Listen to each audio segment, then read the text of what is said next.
Daniel Jones had himself an absolute beautiful game yesterday. Over 300 yards, 68% completion percentage, and 2 touchdowns on top of that. He made a handful of plays where I watched the tape and I said, damn, this guy looked really good.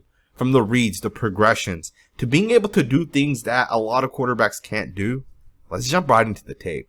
Check this play out right here. 22 yards by the young quarterback. Absolute dime. And we're going to break this play down because it's a very nice concept. It's a really nice design. And this play right here was the same play that hit for a couple of big gains. This is referred to as a Yankee concept. You're going to have an influence route here. You have a second receiver stop right in the middle of the field. And the design is going to be for the guy running the crossing pattern here. You guys can see that the play action initially sucks in those linebackers. The backers have their eyes into the backfield. 5-step drop. You get the receiver running the crossing pattern get wide open. And this one hits for 22 yards. Now, I want to point something out in this play because this is a play that is run a lot by the Giants. Harrison Smith's playing the middle of the field. He knows this is a play that they run, and he's going to make sure to try to take that away. Now, on this play, he's just a second too late. He doesn't process and read it quick enough. You can see the receiver gets behind him, but there was another play that ends up hitting for 47 yards. Same exact concept. A little bit different, but the elements of this play is the same exact. It's the Yankee concept once again. You have the deep influence route. You got a deep cross across the middle of the field. 47 yards on this play. Now, I pointed out Harrison Smith just a second ago, and I pointed him out because if you guys watch him right now, he sees the crossing pattern coming. He sees this concept, and he's going to try to flip his hips, and he's going to try to run with the receiver, and technically he would have had the influence route not ran right into him, as you guys see it right there. Now, I want to clarify something. Specifically, when I say influence route, what I mean. You have the receiver here running a deep route. The quarterback would never throw this right here. This is solely based to take the corner and safety and force those two guys to cover that deep route. The read here for the quarterback is going to be the crossing pattern to the check down. It's literally a read of 1 here, 2 here. This receiver here is really just running that route in the hopes that the corner and the safety run with that guy, which would open up for the receiver running the crossing pattern. This is a nice design. Nice throw. Great job by that receiver to run into the safety. It's accidental contact, but trust me when I say this is on purpose. As a receiver, that's a great job to run into the safety. Again, you will never get a flag thrown on this type of pass because the receiver's running his natural route. Now, I do want to also state something. I love the design, getting Matt Breida into motion, having him go and have the quarterback fake it there, because that right there is going to open it up just a little bit. These linebackers, when they see number 31 coming, they're going to step up just a little bit. They're going to hesitate just a little bit. And ultimately, they're not going to be able to drop deep enough in their drop, which allows the receiver to get open on the crossing pattern. Great design, great execution. Love the effort here by the running back. I mean, check this play out from the end zone angle. Saquon Barkley's going to get out there in space. The quarterback's going to make a really nice throw. And then look at Barkley here try to sprint downfield and try to make a block, man. That is what I like to see right there. Third downs is where football games are won and lost. 3rd and 7 right here. The defense is in a cover 6. Daniel Jones is going to make the read, and he's going to hit his wide receiver on this option route, and he's going to pick up 9 yards on this play. 3rd and 7. Absolute beautiful job reading the route, reading the design of the defense, realizes exactly what it is. The cornerback here is going to give the receiver the outside. The receiver could cut this to the inside, or he can flip back to the outside. And he's going to flip it back to the outside. Bam, just like that, 9 yards. Beautiful job by the receiver, quarterback. Great execution. O-line does a fairly decent job holding up. And this is what I like to see from this quarterback, man. Do not panic. Do not hesitate. Let your offensive line do the stuff up front. Let them process, pick those things up. Sit back and make the read, man. That's a nice throw right there. One of the differences between winning and losing is how good your quarterback can do when the pocket breaks down. When the coverage holds up. When there's nothing to be had, do you check it down? Do you throw it away? Or do you pick up 32 yards because you're mobile and you can extend a play? Daniel Jones is mobile and he can extend a play. He's going to read to the left.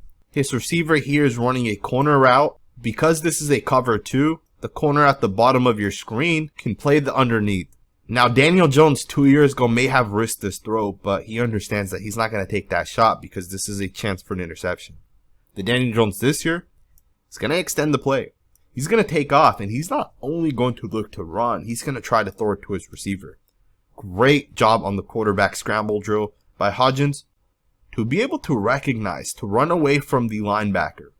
Great job by the quarterback to hit his receiver, and the receiver picks up 32 yards. This play right here should have been a gain of maybe 4 or 5 yards, not 32. But this is what happens when you have a mobile quarterback. You know, for the offensive line, it gets a little bit easier. For the defensive line, it gets a little bit harder when there's a quarterback that can move within the pocket, that can climb, that can extend. Daniel Jones looked really, really good yesterday against the Vikings. Here's how I know that Daniel Jones and the Giants offense watched the tape. They watched Patrick Peterson and they said, we're going to attack this guy because this guy's very aggressive. Check this play out.